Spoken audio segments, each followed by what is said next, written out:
What does it mean to be a man? In some sense, I'm the worst person to answer that question. Why? Are you not manly? No doubt opinions vary. So what is it then? When I was very young, I didn't really feel particularly boyish. Which is to say, I didn't really feel like I fit in with the other boys, I didn't like what they liked, I felt quite out of place. And when I told my dad this, he took me to one side, and he said to me, "Be your own man." And this was an incredible gift, because from that moment on, masculinity to me was no longer this set of standards that I had to live up to or conform to, but instead it was this blank canvas. I got to decide what masculinity meant to me. A few years later, when my sister was born, my dad changed the wording slightly, and he started telling us both the same thing, which was to just be your own person.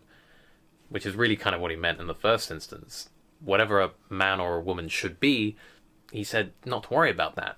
You should just focus on being you and discovering who you are. But for most people, masculinity isn't a blank canvas. Okay, what do you think it is? I think most people would say that masculinity, in its best or purest form, has something to do with things like strength, or competence, or protecting your loved ones. Right, but those virtues are just as often, and just as easily, embodied by women. They're just good virtues, available to any human being. I really like the way Robert Webb puts it when he points out that all masculine really consistently means is not feminine. But what about people who take great pride in being masculine, or find that idea really important? If some version of the masculine story inspires you, then go for it. We've all got to get our ideas from somewhere. We all learn through a mixture of imitation and inspiration. But I just say be wary that the story you have about masculinity, and it is a story, is not taking from you more than you're taking from it.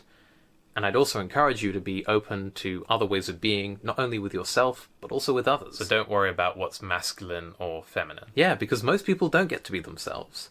For a lot of people, it's literally unsafe for them to do so. And that's one of the ways in which this masculine ideal can become a problem. Much of the pressure to conform to a certain set of standards in masculinity is external. People internalize the story and then pressure themselves or other people to act in a certain way. And that's a tragedy, because we destroy the possibility of allowing other people to discover and be who they are. I don't worry about not being a man.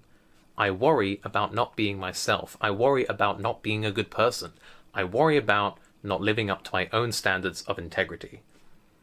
At the end of the day, if the word man resonates with you, that's awesome. But define what that means to you. Be your own man. And be a good one.